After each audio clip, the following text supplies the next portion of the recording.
अस्सलामुअलैकुम स्टूडेंट्स। तो जैसे कि आप सबको पता है कि सेकेंड ईयर की एग्ज़ाम बहुत ज़्यादा करीब आ चुके हैं और पहला पेपर है इंग्लिश का।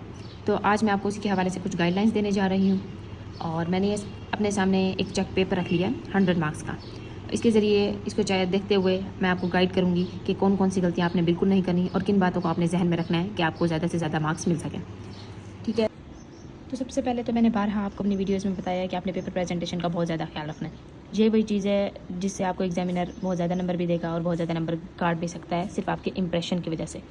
ठीक, तो उसके बाद ये वही टिपिकल आपने प्रेजेंटेशन कर लेनी है।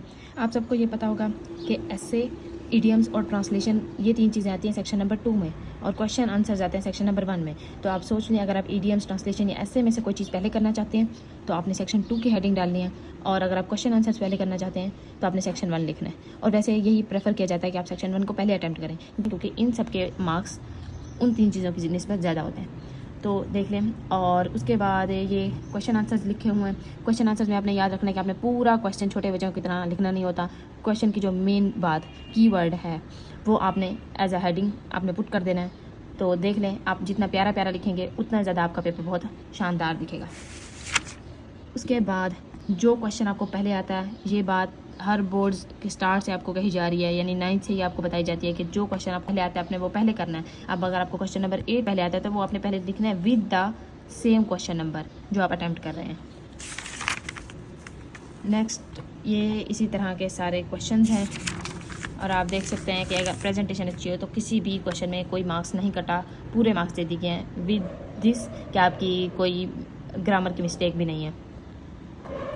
नेक्स्ट, क्वेश्चन नंबर 3, ये भी शॉर्ट क्वेश्चंस का पार्ट होता है हीरोज़ में से। तो इसमें से भी जो आपको सबसे अच्छा सवाल आता है वो आपने सबसे पहले वही करना है। और दूसरी बात आप ये याद रखें कि सेकेंड ईयर में क्वेश्चन आंसर्स बहुत सारे होते हैं, बहुत ज़्यादा चैप्टर्स होते हैं, तो बच्चों को याद करना बहुत मुश्किल लगता है। तो एक बात याद रखें, जो मोस्ट रिपीटेड क्वेश्चंस हैं वो सवाल आपको आने चाहिए, और ख़ास तौर पे एक्सरसाइज के सवाल आपने लाजमी करने हैं, चाहे आप एडिशनल कोई सवाल करें ना करें। सनशाइंस और बहुत सारी विक्टर टाइप गाइड्स भरी हुई हैं सवालों से, तो आपको सारे तैयार करने की कोई ज़रूरत नहीं है। आप सिर्फ वो सवाल पहले तैयार करें जो एक्सरसाइज में दिए हुआ है। अगर आपको वो तैयार हो जाते हैं तो उसके बाद आप सेकंड मोस्ट इंपॉर्टेंट क्वेश्चंस की लिस्ट पे जा सकते हैं। ओके, और फिर दूसरी बात ये कि आपको word to word exactly book वाला याद करके जाने की कोई ज़रूरत नहीं होती। आप उसमें अपनी तरफ से एडिशन कर सकते हैं, इस लिहाज से कि आपको अगर पूरी स्टोरी का कॉन्टेक्स्ट पता है और आपकी इंग्लिश इतनी है कि आप खुद से लिख सकते हैं तो आप खुद से लिखना प्रेफर करें, और एग्जैक्ट किसी गाइड बुक की लाइंस याद ना करें तो भी ठीक है। क्वेश्चन नंबर 4, ये चिप्स के क्वेश्चंस हैं और चिप्स अमूमन बच्चों को मुश्किल लगता है तैयार करना।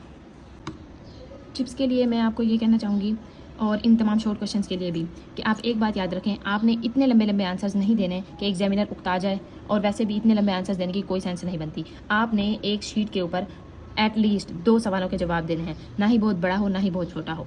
जैसे अब ये क्वेश्चन देखें, इसमें थोड़ा डिटेल्ड आंसर लिखना था डिस्कवरी ऑफ वैक्सीन्स में, और तो इसीलिए ये तकरीबन एक पैराग्राफ बहुत बड़ा सा है, नो प्रॉब्लम। और एक क्वेश्चन था जिसका बिल्कुल छोटा सा आंसर था, तो उसमें भी पूरे मार्क्स मिलेंगे। तो डिपेंड करता है कि आपका सवाल किस तरह का है। अगर थोड़ी एक्सप्लेनेशन चाहिए क्वेश्चन में तो आप जितनी कोशिश हो उसे आप प्रिसाइज करके लिखें, और जहाँ पे आपको एक्सप्लेनेशन देना ज़रूरी है वहाँ पे उसे दें। तो ज़रूरत से ज़्यादा बड़े सवाल आपको करने की कोई ज़रूरत नहीं है। अगर आप लोगों को चिप्स तैयार करने में बहुत मुश्किल हो रही है, तो आप लोगों को लगता है कि बहुत ज़्यादा सवाल हैं चिप्स के, तो आप कमेंट कर सकते हैं। मैं आपके साथ ऐसे नोट्स शेयर कर दूँगी जिनके अंदर उन क्वेश्चंस की लिस्ट है, जो हर चैप्टर में से अगर आप 10 क्वेश्चंस तैयार कर लेंगे तो उससे बाहर पेपर बिल्कुल नहीं आएगा। तो नेक्स्ट क्वेश्चन हमारे पास है ऐसे राइटिंग का, मोस्ट इंपॉर्टेंट क्वेश्चन ऐसे राइटिंग का। तो इसके लिए हवाले से मैंने बहुत सारे एसेज और कोटेशंस की वीडियोस अपने चैनल पे डाली हुई हैं। और आपको सबसे पहली बात मैं हमेशा ये कहती हूँ कि आपको इस बात की परेशानी बिल्कुल नहीं होनी चाहिए कि आप इतनी ज़्यादा कोटेशंस कैसे याद करेंगे। मैंने आपको 1000 दफ़ा कहा है कि आप 4 से 5 कोटेशंस, अगर आपको 1 लाइन कोट भी आती है, बिल्कुल आसान, बहुत फेमस कोट्स कोई हैं तो आप वो याद कर लें और वो इनफ होती है। ना लिख के आने से कुछ बेहतर है कि आप कोई आसान सी कोट तैयार कर लें, बजाय इसके कि आप 10 के पीछे फ्रस्ट्रेट होते रहें कि वो किससे नहीं तैयार होगा। आप 4-5 आसान सी कोट्स तैयार कर लें, वो काफ़ी हो जाएंगी। ठीक है, तो मैं आपको ऐसे दिखा देती हूँ। पर पेज 1 कोटेशन इनफ होती है, 2 भी लिख सकते हैं अगर आपको बहुत ज़्यादा आती हैं तो दैट्स ओके।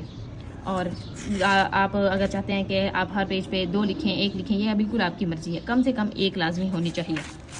और ये जो माई एमी लाइफ ऐसे है, ये मैंने अपने चैनल पर इसकी कंप्लीट वीडियो पहले भी डाली हुई है और ये भी आप देख सकते हैं।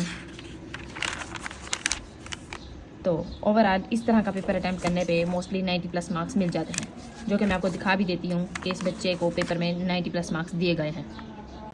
ये देखें 18 मार्क्स MCQs में, और अगर आप इस तरह का अच्छा पेपर अटैम्प्ट करेंगे तो आपको 90+ मार्क्स मिलेंगे, लाजमी मिलेंगे। तो आपने पेपर प्रेजेंटेशन पे, टाइम मैनेजमेंट पे और राइट आंसर्स पे, यानी कि ग्रामर की मिस्टेक ना हो और फजूल की बातें नहीं लिखनी। इसी तरह से ऐसे में भी कोटेशन ठीक होनी चाहिए, स्टार्टिंग और एंडिंग बहुत अच्छी होनी चाहिए, तो आपको ज़रूर अच्छे नंबर मिल जाएंगे। That's all for today. मज़ीद आपका कोई भी क्वेश्चन हो तो आप कमेंट करके पूछ सकते हैं। और एक और बात आपने लाजमी याद रखनी है कि जैसे आपका पेपर 30 को है तो आप 27 से ही इंग्लिश की तैयारी शुरू करते हैं। बहुत सारे बच्चे ऐसे करते हैं कि वो ये सोच के कि इंग्लिश हमने बहुत की है, बहुत पूरा साल पढ़ी है या नहीं भी पढ़ी, तो बस आखिरी 2 दिन में इसकी तैयारी हो जाएंगी और बाकी सब्जेक्ट को टाइम देते रहते हैं। लेकिन आप ये याद रखें कि पहला पेपर अगर इंग्लिश का है तो इंग्लिश का सिलेबस बहुत ज़्यादा होता है और वो कवर नहीं हो पाता 2 दिनों के अंदर। आपको ईडियम्स और बाकी प्रपोजिशंस वगैरह और MCQs की भी तैयारी करनी होती है। आप इसीलिए ज़्यादा से ज़्यादा टाइम दें, 3 दिन एटलीस्ट आप इंग्लिश की तैयारी को दें। और अगर आपको समझ नहीं आ रही कि आप तैयारी शुरू कहाँ से करें, आप पहले एसेज करें, क्वेश्चन आंसर करें, तो आई वुड रिकमेंड कि आप क्वेश्चन आंसर्स की तैयारी पहले करें, क्योंकि वो ज़्यादा मार्क्स का क्वेश्चन है और ऐसे सिर्फ 15 मार्क्स का है और ऐसे का मटेरियल बहुत ह्यूज है। जितने आप ऐसे तैयार करेंगे उतने ही कम होंगे और हो सकता है पेपर में कोई अनएक्सपेक्टेड टॉपिक आ जाए तो आप उसके लिए भी तैयार रहना। इसलिए आप ऐसे को पहले करने के बजाय सारे क्वेश्चन आंसर जिसके बारे में आप सर्टेन है कि ये बुक से ही आएंगे और मोस्टली एक्सरसाइज से आएंगे, तो आप उसमें ज़्यादा से ज़्यादा मार्क्स ले सकेंगे। तो आपने सबसे पहले क्वेश्चन आंसर की तैयारी करनी है, देन ईडियम्स, और फिर आपने ऐसे की तैयारी करनी है। Thank you. अल्लाह हाफिज़।